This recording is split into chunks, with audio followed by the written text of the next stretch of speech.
જય દ્વારકાધીશ।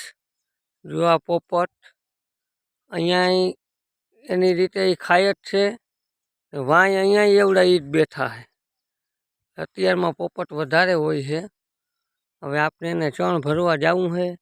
આજ આમાં થઈ ને વાં લગભગ મોયલા બેઠા છે, તો એને એમનું નાખવા જવાની ગણતરી છે। જો આ ડબલું આપણે ચિકાર કરી દીધું અને આ બધા ઘરમાં થોડું થોડું નાખી દેહી એટલે પોપટ આવી જાય અને ચકા। હા મિત્રો, જુઓ તમે, આ સાંજે કાલે 4 વાગ્યાથી સાંજના 7 વાગ્યા સુધીમાં આટલું અમે કરી ગયા।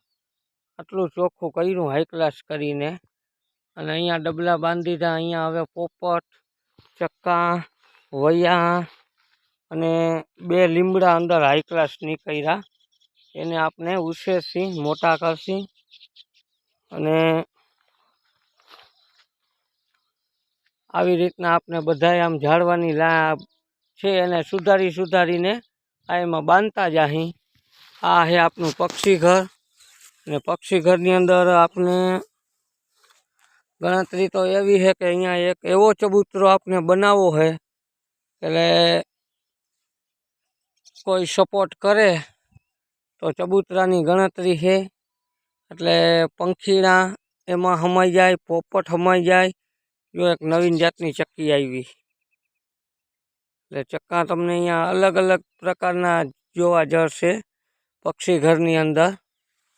તો જય દ્વારકાધીશ। આટલો વિડીયો અત્યારે અહીંયા બંધ કરીએ, ને આગળના વિડીયોમાં તમને પાછું વળી કાંઈક નવીન બતાવતા રહેશું, બરાબર। હજી અહીંયા કોઈ પબ્લિક નથી, એકલો બધું કરીએ અહીં। જેમ જેમ આપની જાહેરાત થાય, સાતમ ઉપર પબ્લિક અહીંયા આવશે ત્યારે થોડીક વાતચીત કરશે કે આપણે અહીંયા કાંઈકનું કાંઈક નવીન કરવાની ગણતરી છે। તો જય દ્વારકાધીશ।